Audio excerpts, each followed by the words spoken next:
Well, let's kind of shift a little bit there, but talk about the unlikely alliance thing, because you mentioned the Karstarks coming back, and again, it is one of those things where, if you don't really remember the show, I don't blame people for being like, wait, who?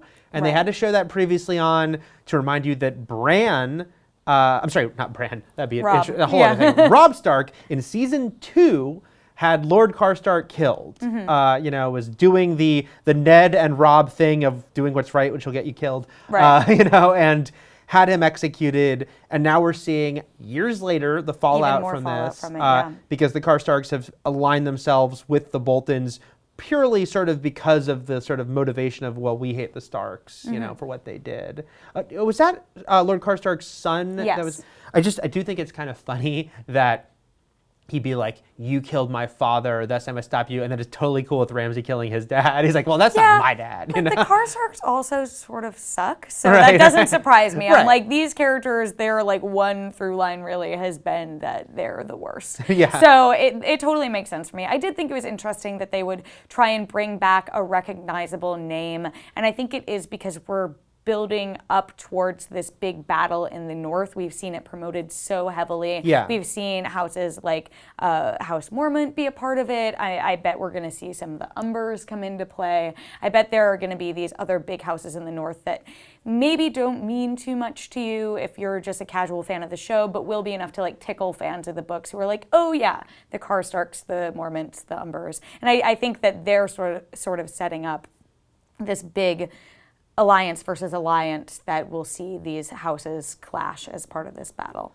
I just know that Matt Fowler, who reviews the show for us, is hoping for House Fowler to rise up, because that is an actual house. There is a House Fowler. But they've never really done anything, but also, they exist out there. Speaking of unlikely alliances, like the Wildlings coming back to the Wall and siding with Ed and with Davos. I mean, that was sort of my gut instinct at what would happen there, but it was a really cool moment. And for us to be cheering for the Wildlings against the Night's Watch is just such a way for Game of Thrones to spin things on its head. It's like the Jaime Lannister thing all over again. But also it was a notable moment, I'd say, 2 episodes in a row, because Game of Thrones is often about misery and despair.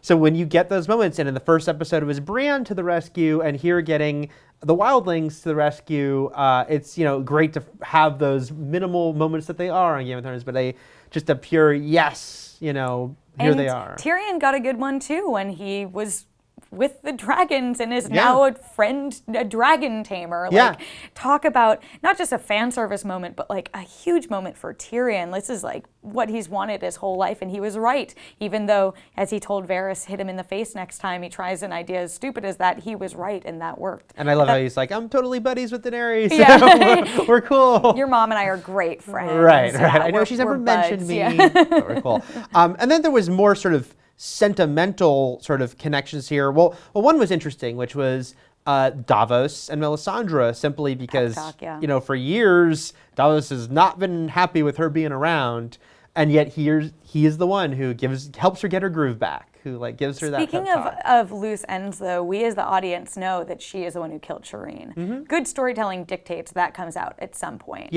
And after they're building up their relationship like this, I'm really interested to see if and when that does come out, that is a huge hit to them. And that's a moment, the more we see them getting closer, the more I can't wait for it to come out, because I think it's going to be a really interesting character moment for 2 characters who are now getting better development than they've ever had before. Yeah, and kind of the sort of not flip side, but almost a different version of that is Sansa and Theon, because there everything is laid out. In fact, the dialogue was kind of interesting because they made sure to address all the horrible stuff Theon's done, because Sansa knows that. So there is no secret to be revealed. She already knew. She hated him because of those things he did.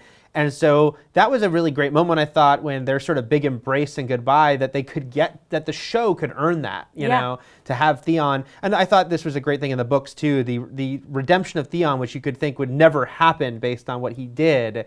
But I think they did get to that moment, and you felt. He's been through hell and back, literally. He's been from hell and back. He's sacrificed a penis. No, I thought it was really sweet to see that happen, though. And fans finally can get it off their chests. Sansa knows that Arya's alive. She asks Brienne. Important moment.